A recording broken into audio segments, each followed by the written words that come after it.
गृह मंत्री अमित शाह ने आज यूपी का तूफानी दौरा किया। लखनऊ से शुरुआत की, फिर मिर्जापुर और वाराणसी पहुंचे। इस दौरे पर सबकी नजरें टिकी थी। अमित शाह यूपी में भाजपा की बड़ी चुनावी जीत के रणनीतिकार रहे हैं। उन्होंने राज्य की सियासत और इसके मुद्दों की सबसे गहरी परख रख रही है। यही वजह है कि विधानसभा चुनाव की रणभूमि में उनका मैदान में उतरना बेहद खास माना गया। लखनऊ में गृह मंत्री ने फॉरेंसिक साइंस इंस्टीट्यूट की नींव रखी तो मिर्जापुर में विंध्याचल कॉरिडोर का शिलान्यास किया। इसके बाद वाराणसी में काशी विश्वनाथ के दर्शन किए। यहां सीएम योगी के साथ मिलकर उन्होंने बाबा विश्वनाथ का रुद्राभिषेक किया। सावन के महीने में बाबा विश्वनाथ की पूजा का खास महत्व है। इसके बाद दोनों नेताओं ने काशी विश्वनाथ कॉरिडोर का जायजा भी लिया।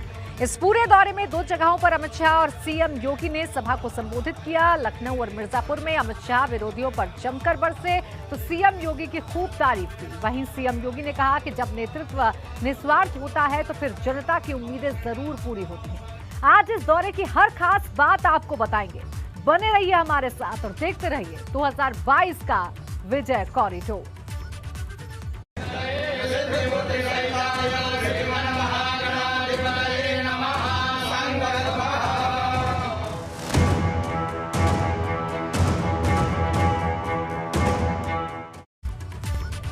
तो गृह मंत्री अमित शाह ने यूपी दौरे की शुरुआत लखनऊ से की। यहां गृह मंत्री ने फॉरेंसिक साइंस इंस्टीट्यूट की आधारशिला रखी। इस मौके पर सीएम योगी के साथ थे। कार्यक्रम के मंच से गृह मंत्री ने सीएम योगी की जमकर तारीफ की। उन्होंने कहा कि योगी सरकार के दौरान यूपी में कानून का राज कायम हुआ। गृह मंत्री ने कहा कि अब ना तो राज्य में पलायन जैसे हालात हैं और ना ही कहीं दंगे होते हैं। अमित शाह ने कहा कि भाजपा की सरकारें समाज के सबसे आखिरी व्यक्ति के लिए काम करती हैं। विरोधियों पर तंज कसते हुए कहा कि हमारी सरकार जातीय आधार पर नहीं चलती। कोरोना मैनेजमेंट और टीकाकरण को लेकर भी गृह मंत्री ने सीएम योगी की प्रशंसा की।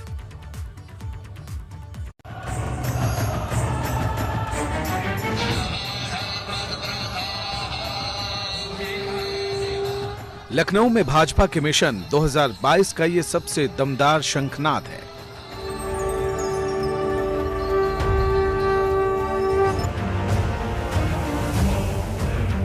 भारतीय जनता पार्टी की सरकारें जातियों के आधार पर नहीं चलती। भारतीय जनता पार्टी की सरकारें परिवारों के आधार पर नहीं चलती।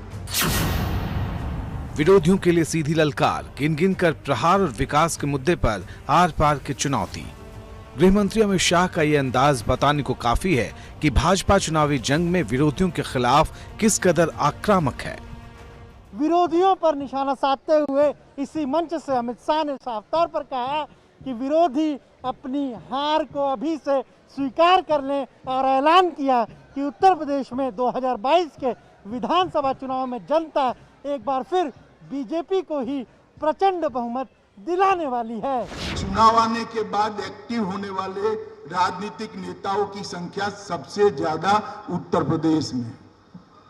बाढ़ आती है तो दिखाई नहीं पड़ते, कोरोना आता है तो दिखाई नहीं पड़ते। जब किसानों का अनाज आप खरीद नहीं रहे थे, किसान भूख से मर रहा था, दिखाई नहीं पड़ते। किसानों के ऋण माफ करने थे, आप मौज मस्ती में व्यस्त थे। किसानों को परेशान किया जाता था, ऋण प्राप्त नहीं होता था, आप मौज मस्ती। लखनऊ में फॉरेंसिक साइंस इंस्टीट्यूट के शिलान्यास के मौके पर गृह मंत्री अमित शाह ने कानून व्यवस्था के मोर्चे पर यूपी को देश के अगली कतार के राज्यों में शुमार बताया। 2021 में यहाँ पर खड़ा हूँ तो मैं गर्व के साथ कह सकता हूँ कि योगी आदित्यनाथ और उनकी टीम ने उत्तर प्रदेश के कानून और व्यवस्था को देश में सबसे आगे ले जाने का काम किया। वहीं कोरोना काल में योगी सरकार ने जिस तरीके से काम किया उसकी भी अमित शाह ने जमकर तारीफ की।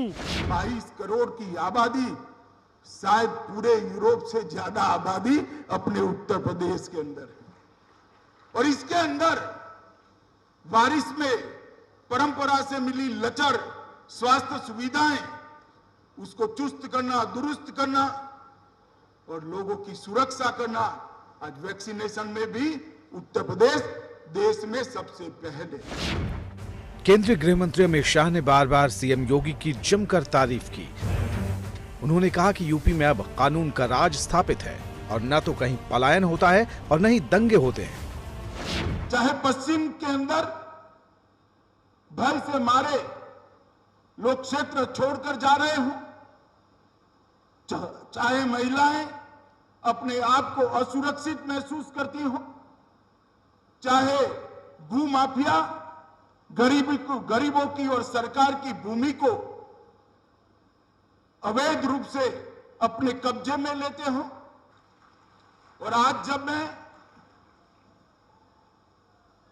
2021 में यहां पर खड़ा हूं तो मैं गर्व के साथ कह सकता हूं कि योगी आदित्यनाथ और उनकी टीम ने उत्तर प्रदेश के कानून और व्यवस्था को देश में सबसे आगे ले जाने का काम किया। अमित शाह ने कहा कि आर्थिक क्षेत्र में भी यूपी ने जबरदस्त प्रगति की है। हर तरफ यूपी का डंका बज रहा है।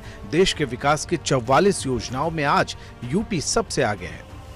विकास की 44 योजनाओं में देश में सबसे आगे उत्तर प्रदेश है। उत्तर प्रदेश। मैं 44 योजनाओं को गिनाना नहीं चाहता। योजनाएं बनाना बड़ा सरल होता है, मगर योजनाओं को भूमि पर उतारना, योजनाओं को लाभार्थी तक पहुंचना, इसमें से बिचौलियों को खत्म कर देना और लाभार्थी को बिना कोई कष्ट, बिना कोई रिश्वत ये योजना का लाभ मिले, ऐसा तंत्र बनाना बहुत कठिन होता है। योगी जी और उनकी टीम ने पूरे देश के अंदर 44 योजनाओं में सर्वप्रथम स्थान प्राप्त किया है। ये हम सब के लिए गौरव का बात है। लखनऊ के पीपरसंड में 50 एकड़ जमीन पर फॉरेंसिक साइंस इंस्टीट्यूट का निर्माण होना है। इसे सेंटर ऑफ एक्सीलेंस के रूप में विकसित किया जाएगा। सीएम योगी ने इस मौके पर कहा कि कानून व्यवस्था हमारी प्राथमिकता में सबसे ऊपर है। 2017 के पहले उत्तर प्रदेश की स्थिति क्या थी? उत्तर प्रदेश दंगों का प्रदेश माना जाता था। उत्तर प्रदेश में कानून की व्यवस्था बदहाल थी और माफिया राज इस कदर हावी था कि जिस भूमि पर हम इंस्टीट्यूट ऑफ फॉरेंसिक साइंसेज की स्थापना कर रहे हैं, 142 एकड़ की इस भूमि पर लखनऊ के एक माफिया ने कब्जा करके वो प्लॉटिंग कराने जा रहा था। एक दिन के उत्तर प्रदेश के दौरे पर पहुंचे केंद्रीय गृह मंत्री अमित शाह ने उत्तर प्रदेश को जहां करोड़ों की सौगात दी, तो वहीं 2022 के मिशन का आगाज भी कर दिया। उत्तर प्रदेश में विगत 4-4.25 वर्ष के अंदर जो परिवर्तन देखने को मिल रहा है, वह परिवर्तन किसी से छुपा हुआ नहीं है और उसी परिवर्तन की अगली कड़ी में उत्तर प्रदेश पुलिस अब नए सिरे से कार्य करती हुई दिखाई दे रही है। पेशेवर माफिया और गैंगस्टर से 1584 करोड़ रुपए की संपत्तियां भी उनकी जब्त करते हुए उत्तर प्रदेश सरकार ने प्रदेश के अंदर पेशेवर अपराधी और माफिया जो कभी सत्ता के सरपरस्त रह करके कानून को ठेंगा दिखाने का कार्य करते थे, आज उन सब के अंदर कानून के प्रति एक भय देखने को मिलता है। लखनऊ में मिशन 2022 की भाजपा की ये वो ललकार है जिसने विरोधियों तक सीधा संदेश पहुंचा दिया है कि अब हर दिन चुनावी मौसम में घमासान तेज होता जाएगा और अंदाज यूं ही आक्रामक रहेगा। भारत माता की। अनुभव शुक्ला, लखनऊ, एबीपी गंगा। वंदे। लखनऊ के सरोजनी नगर इलाके में बनने वाला प्रदेश का पहला इंस्टीट्यूट ऑफ फॉरेंसिक साइंस कैसा होगा? 207 करोड़ की लागत से बनने वाले इस इंस्टीट्यूट की सबसे बड़ी खासियत क्या होगी? ये कितने दिन में बनकर तैयार हो जाएगा और कितने छात्र छात्राओं को इसमें एडमिशन मिल पाएगा? ये तमाम सवाल आपके जहन में होंगे। एबीपी गंगा ने इसके बारे में हर खास बात जानने के लिए राज्य अपर मुख्य सचिव गृह अवनीश अवस्थी से बात की। केंद्रीय गृह मंत्री अमित शाह ने आज राजधानी लखनऊ में उत्तर प्रदेश को एक बड़ी सौगात दी और स्टेट फॉरेंसिक इंस्टीट्यूट का शिलान्यास किया। क्या कुछ खासियत रहेगी इस इंस्टीट्यूट की? कब तक ये बनकर तैयार होगा? इस पर हम बात करेंगे उत्तर प्रदेश के अपर मुख्य सचिव गृह अवनीश अवस्थी। सर, एक बड़ी सौगात है, तकरीबन 207 करोड़ की लागत से तैयार होगा, क्या कुछ विशेषताएं रहेंगी? देखिए, ये 207 करोड़ इसके सिविल लागत है और पीडब्ल्यूडी को ये काम दिया गया। 50 करोड़ फर्स्ट इंस्टॉलमेंट भी उनको दे दिया गया है और सभी जो फिजिक्स, केमिस्ट्री और इन एरियाज़ में जहाँ भी क्राइम कंट्रोल और फॉरेंसिक साइंसेस के जो विषय हैं वो सभी पढ़ाए जाएंगे। हमारी कोशिश होगी कि इस भवन को लगभग 18 से 20 महीने में हम तैयार करें। ये आपने सुना, क्या कहना है उत्तर प्रदेश के अपर मुख्य सचिव गृह अवनीश अवस्थी का। साफ तौर पर कह रहे हैं कि ये 18 से 20 महीने में ये जो इंस्टीट्यूट है ये बनकर तैयार हो जाएगा और इसके बनने से कहीं ना कहीं अपराधों में जो साक्ष्य जुटाए जाते हैं, जो फॉरेंसिक टीम की मदद ली जाती है, उससे काफ़ी मदद मिलेगी और जो केसेस हैं उनको सॉल्व करने में भी एक सहूलियत मिलेगी। कैमरा जितेन के साथ अनुभव शुक्ला, AP गंगा, लखनऊ। अवध के बाद गृह मंत्री अमित शाह पूर्वांचल के दौरे पर पहुंचे। मिर्जापुर में मां विंध्यवासिनी कॉरिडोर का शिलान्यास किया। यहाँ कई विकास योजनाओं की भी आधारशिला रखी। इसके साथ ही रोपवे का उद्घाटन किया। इस मौके पर अमित शाह ने दोबारा यूपी के विरोधी दलों पर ताबड़तोड़ हमले किए। उन्होंने मिर्जापुर के मंच से अयोध्या, प्रयागराज और काशी की चर्चा की। गृह मंत्री ने कहा कि भारतीय जनता पार्टी की योगी सरकार ने भव्य सांस्कृतिक परंपराओं को फिर से जीवित करने का काम किया है। अमित शाह ने कहा कि अब सरकार आम लोगों की उम्मीदों पर खरा उतरती है।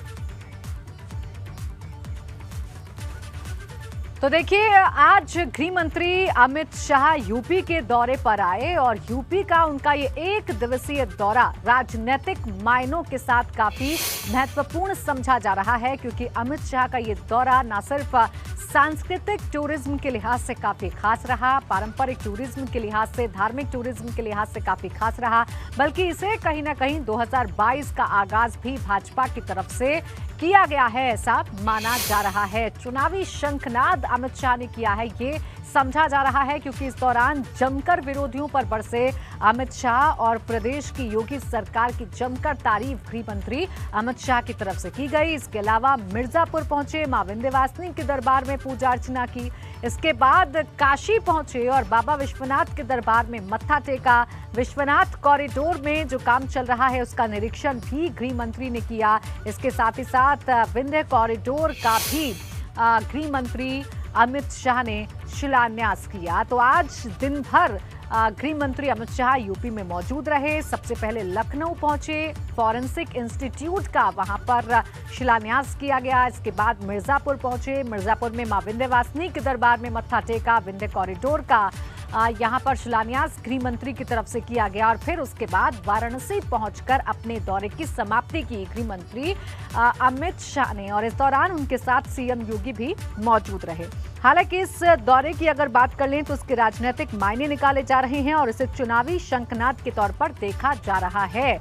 आपको ये भी बता दें कि गृह मंत्री अमित शाह ने अपने इस दौरे के दौरान जहां जहां भी लोगों को संबोधित किया, वहां विपक्ष पर करारा हमला बोला, विरोधियों को आड़े हाथों लिया और ये कहा कि जो विकास बीते 14 साल में नहीं हो पाया था यूपी में, वो 4 साल की योगी सरकार ने करके दिखा दिया। अपने मंच से अयोध्या, काशी, मथुरा, प्रयागराज, चित्रकूट, इन सभी का जिक्र गृह मंत्री अमित शाह ने किया और ये बताया कि तमाम जो भव्य सांस्कृतिक परंपराएं थीं, उन्हें फिर से भारतीय जनता पार्टी की सरकार ने जीवित किया है। कोरोना काल में किए गए कामों की भी प्रशंसा गृह मंत्री अमित शाह की तरफ से की गई और ये कहा गया कि योगी सरकार का जो कोविड मैनेजमेंट है वो काफी बेहतर रहा, लोगों के लिए सहयोगपूर्ण रहा और विपक्ष पर करारा हमला बोला, क्राइम को लेकर विपक्ष को आड़े हाथों लिया।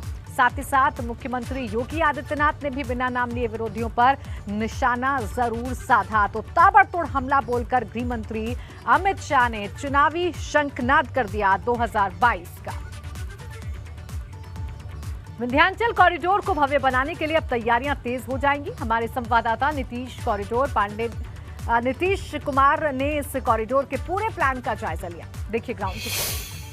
आज विंध्याचल इतरा रहा है, आज विंध्याचल खुश है, आज विंध्याचल में खुशियां मनाई जा रही हैं। और आप देखिए इस विंध्याचल धाम का ये नक्शा देखिए, ये नक्शा है, आप देखिए ये मंदिर है और मंदिर के चारों ओर परकोटा, ये मंदिर के चारों ओर की दीवार होगी और इस दीवार के पीछे अगर बात करें तो मंदिर के ठीक बगल में जो मूर्तियां निकलेंगी उनको स्थापित किया जाएगा और मंदिर के आकर्षण से जुड़े हुए जो अन्य चीज़ें हैं उनको यहाँ पर रखा जाएगा। इसके साथ ही पक्के घाट होंगे। पक्के घाटों के साथ जो चौक और चौराहे किस तरफ से निकलेंगे, यहाँ से आप देखिए ये सारे जो मंदिर के चौक हैं उनका पूरा रास्ता दिया गया है। तो बृहद रूप में विंध्य धाम आने वाले दिनों में यहाँ पर आपके सामने दिखाई देगा।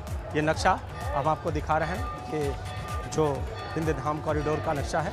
आने वाले दिनों में विंध्य धाम सिर्फ धार्मिक पर्यटन ही नहीं बल्कि एक आनंददायी पर्यटन, बल्कि यूँ कहें तो वीकेंड के पर्यटन के तौर पर भी खास मायने रखेगा। और इसके साथ ही जो भी भक्त यहाँ पर आएंगे विंध्य धाम से अष्टभुजी तक और इसके साथ ही विंध्य धाम से काली खोह तक रोपवे के माध्यम से जा सकेंगे। और अगर बात करें तो पहाड़ की चोटियों के बीच ये जो दृश्य होगा वो अलौकिक होगा। तो आने वाला दिन विंध्याचल के लिए खास है। कैमरामैन विशेष के साथ नीतीश कुमार पांडे, एबीपी गंगा, विंध्याचल। तो विंध्याचल कॉरिडोर कितना महत्वपूर्ण होगा, क्या खासियत होंगी, ये हमने आपको अपनी रिपोर्ट में दिखाया। अब आइए आपको ये भी समझा देते हैं कि गृह मंत्री अमित शाह का ये जो दौरा रहा, ये जो मिर्जापुर में तमाम शिलान्यास उन्होंने किए, जो विकास कार्य किए और विरोधियों पर निशाना साधा, इसके क्या मायने निकलते हैं और क्यों इसे चुनावी शंखनाद कहा जा रहा है।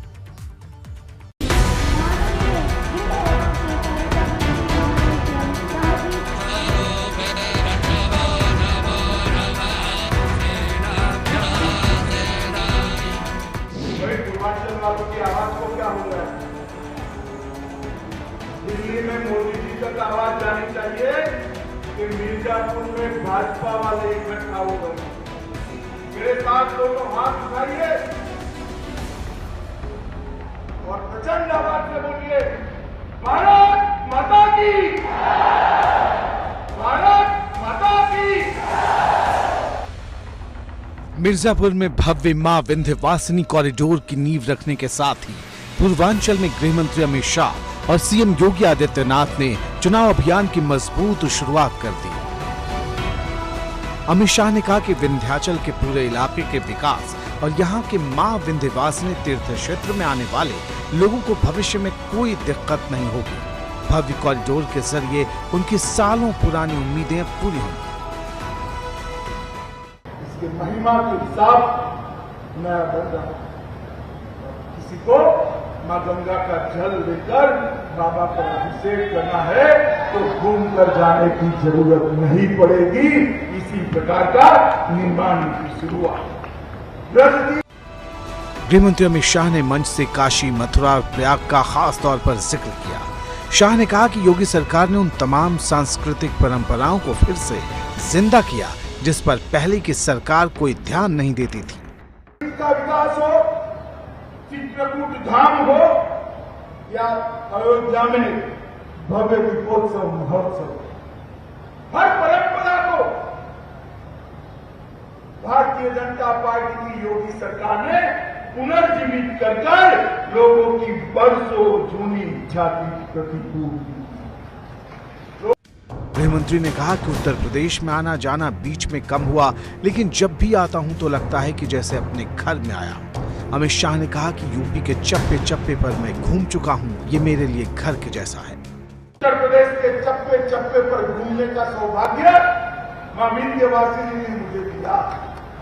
सैकड़ों कार्यकर्ताओं, हजारों कार्यकर्ताओं की फौज के साथ मिलकर पोस्टर लगाने से लेकर मोदी जी की बड़ी बड़ी रैलियों को आयोजित करने का सौभाग्य भी मुझे मिला।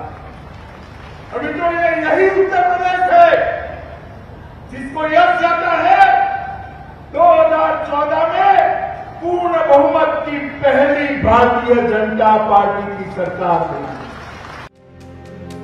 अमित शाह ने कहा कि राम मंदिर के लिए भाजपा का आंदोलन धीरे धीरे कामयाबी तक पहुंचा।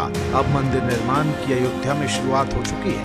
गृह मंत्री ने कहा कि इसी यूपी में पहले कुंभ में अव्यवस्था देखने को मिलती थी, लेकिन योगी सरकार के दौरान हुआ कुंभ अद्भुत था। इसका आयोजन शानदार था। ऐसी व्यवस्था मैंने अपने जीवन में नहीं देखी। पहले कुंभ को रोकने की बातें होती थी, यही उत्तर प्रदेश का कुंभ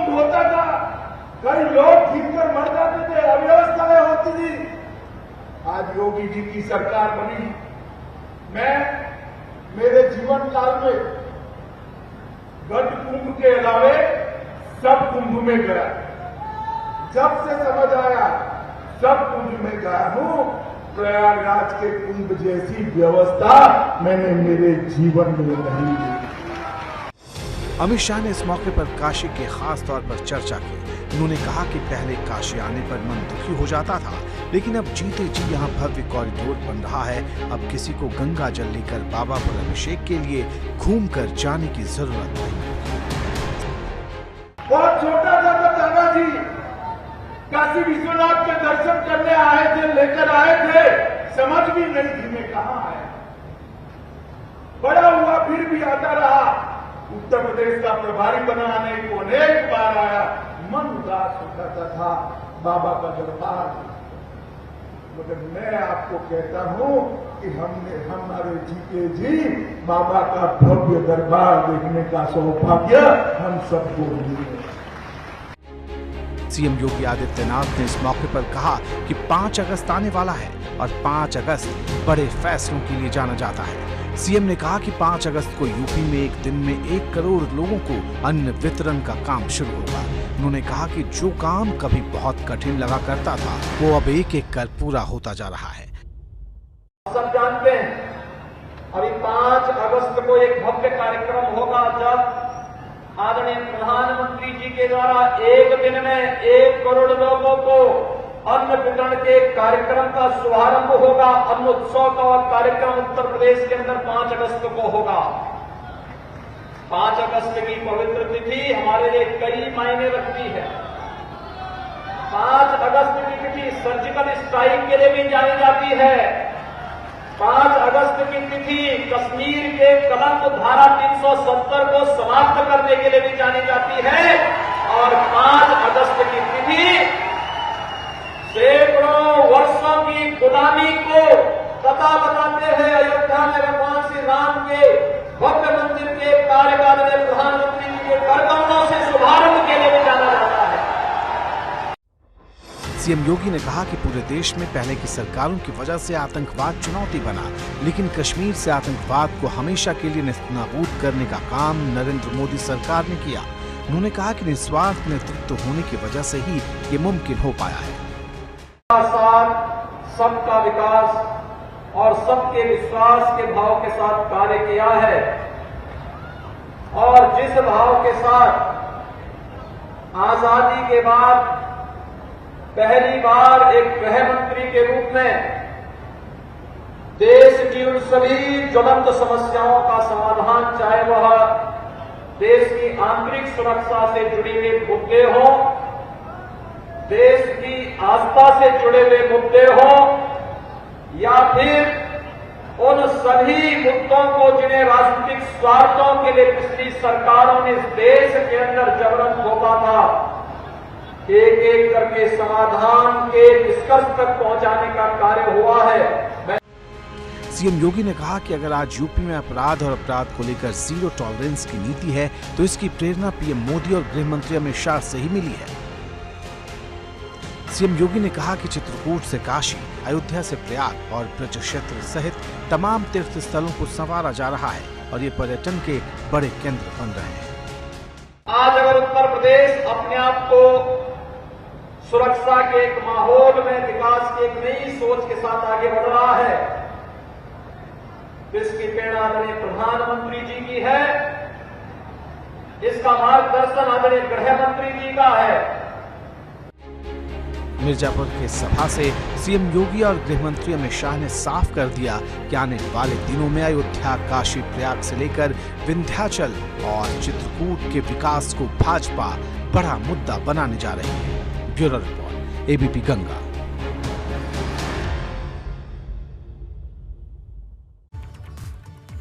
और अब बात पूर्व सीएम कल्याण सिंह की। भाजपा के दिग्गजों में कल्याण सिंह की तबीयत अब भी गंभीर स्थिति में बनी हुई है, लेकिन स्थिर बनी हुई है। वो लखनऊ के एसजीपीजीआई में वेंटिलेटर पर हैं। आज लखनऊ दौरे पर आए गृह मंत्री अमित शाह उनसे मिलने अस्पताल पहुंचे। यहां उन्होंने कल्याण सिंह की सेहत की जानकारी ली और उनका आशीर्वाद लिया। गृह मंत्री के साथ मुख्यमंत्री योगी आदित्यनाथ और चिकित्सा शिक्षा मंत्री सुरेश खन्ना भी मौजूद थे। पूर्व सीएम को 4 जुलाई को एसजीपीजीआई में शिफ्ट किया गया था।